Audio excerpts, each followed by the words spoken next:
Alors du coup, dans cette vidéo, eh bien, on va tout simplement parler des bougies japonaises, donc de leur importance, de pourquoi est-ce qu'il faut maîtriser les bougies japonaises, leur structure. Vraiment, on va faire la globalité de ce qu'on peut voir au niveau des bougies japonaises. Donc, accroche-toi et prends des notes. Alors déjà, pour commencer, bien sûr, on se retrouve sur un diaporama. On va passer sur les graphiques juste après. Là, on va voir tout simplement eh bien, les structures d'une bougie japonaise et pourquoi est-ce qu'il faut le connaître. Donc là, la bougie verte, moi, sur mes propres graphiques, tu vas voir que c'est des bougies bleues et les bougies rouges, sur mon graphique, c'est également des bougies rouges. D'accord? Qu'est-ce que déjà une bougie verte ou une bougie bleue? C'est tout simplement que pendant la période de la bougie, d'accord, eh bien, le marché est monté, donc le prix a augmenté. À l'inverse, une bougie rouge, eh bien, pendant cette période de temps, la bougie, donc le prix de la paire de devises a chuté. D'accord? Donc ça, c'est la première base qu'il faut savoir et qu'il faut connaître, bien évidemment. Maintenant, au niveau de la structure d'une bougie, comme tu peux le voir, donc sur la bougie verte ou moi la bougie bleue, le bas ici de la bougie, ça correspond tout simplement au prix d'ouverture eh bien, de la bougie. Donc imaginons qu'ici, elle est ouverte à 1 centime. D'accord? Pendant, admettons qu'une bougie ici, ça vaut 1 heure, vu qu'on a vu les time frames juste avant. Imagine que la bougie là, ça vaut 1 heure. Donc, à 11 heures, la bougie a ouvert à 1 centime. D'accord? Et ici, il est 11 heures, et bien, c'est le prix de fermeture. Donc, à 11 heures, la bougie s'est clôturée. Elle était peut-être à 1,10 centime. Donc, elle a gagné un petit peu de valeur. D'accord?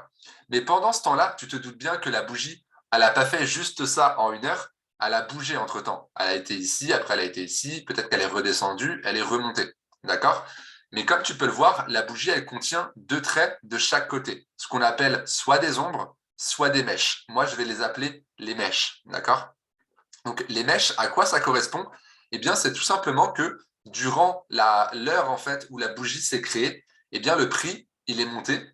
Peut-être qu'après, il est descendu ici, il est remonté, il est descendu jusqu'ici, d'accord? Donc jusqu'en bas.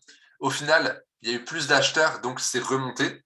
C'est remonté, c'est remonté, c'est remonté. Peut-être qu'après, entre-temps, voilà, ça a fait ce style de mouvement. Et à un moment donné, c'est arrivé jusqu'en haut, d'accord? Donc le prix, il est monté jusque-là. Sauf que, voilà, il y a eu plus de vendeurs à ce niveau-là, donc le prix a rechuté. Il est peut-être rechuté jusque-là, et à la fin de l'heure, il s'est fermé ici, d'accord? Donc ici, c'est le plus haut, et là, au niveau des mèches, d'accord, c'est le plus bas auquel le prix a été pendant l'heure. Maintenant, voyons une bougie rouge. Comment est-ce que ça se passe? Eh bien, c'est l'inverse. C'est-à-dire que là, la bougie, forcément, elle a ouvert ici, donc en haut, durant l'heure. On va dire que là, du coup, c'est la bougie de 10 heures. Là, c'est la bougie de 11 heures. Donc là, à 11 heures, la bougie, elle a ouverte ici, d'accord? Le prix, peut-être qu'il a chuté comme ça, après il est remonté, donc il est allé un petit peu plus haut, ce qui a formé le plus haut de la bougie. Et ensuite, il est redescendu. D'accord? Il est redescendu comme ça. Il est allé jusque-là. Là, il y a eu plus d'acheteurs, donc le prix est remonté. Et ensuite, donc à midi, la bougie s'est clôturée. D'accord? Ce qui fait que durant la séance 11 heures à midi, eh bien, la bougie est rouge parce que le prix, du coup, a chuté. Peut-être qu'ici, du coup, il était à 1,10 €. Et ici, du coup, c'est 1 centime,10 €. Et là, c'est 1 centime. Donc, forcément, tu vois que le prix a chuté.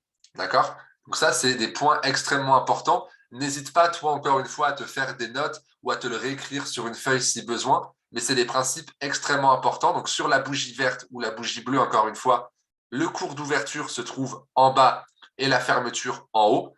Et à l'inverse, sur une bougie rouge, le prix commence en haut, donc ouvre en haut, et clôture en bas. D'accord? Maintenant, on va se retrouver tout simplement sur les graphiques. Alors, hop, je vais te partager ça. Voilà. Donc maintenant, sur les graphiques, on va rester du coup sur la time frame 1 heure, comme on a dit. Donc moi, comme je te l'ai dit, les bougies bleues, c'est les bougies haussières. D'accord? Regarde.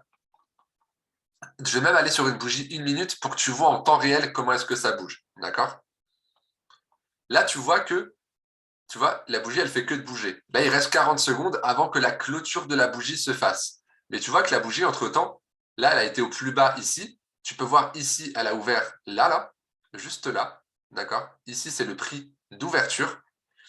Et maintenant, on va voir où est-ce qu'elle clôture. Il reste 25 secondes, donc on va voir en direct comment est-ce qu'une bougie évolue. Donc là, pour l'instant, c'est la mèche basse, donc le plus bas de la bougie. Là, on a la mèche haute.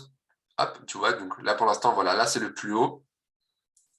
Hop, donc on va voir comment est-ce que ça évolue. Tu vois, là, hop, il y a une grosse poussée d'un coup. Donc là, on est vraiment sur une bougie qui prend de la valeur, à savoir que c'est 1 minute. Hein. Donc voilà, et hop, là, ça s'est clôturé. Donc voilà. Ici, tu peux voir que le marché a ouvert ici, d'accord? Et il a clôturé ici. Mais entre-temps, tu as bien vu que la bougie bougeait, donc que le prix bougeait. Il a été au plus bas ici, et au plus haut, il a été un tout petit peu plus haut, d'accord? Et ensuite, place à une nouvelle bougie qui, en ce moment même, est en train d'évoluer, d'accord? Donc ça, c'est des points extrêmement intéressants. Ensuite, dans les prochaines vidéos, bien sûr, je vais faire des vidéos concernant la configuration d'une bougie, donc vraiment la forme d'une bougie, comment est-ce que tu dois l'interpréter, comment est-ce que tu dois interpréter les mèches également. Donc, quand on parle de bougie, on parle vraiment de l'entièreté d'une bougie, y compris les mèches, d'accord? Donc, tout ça, bien sûr, on va le revoir sur une prochaine vidéo. Donc, je te dis, eh bien, à la prochaine vidéo.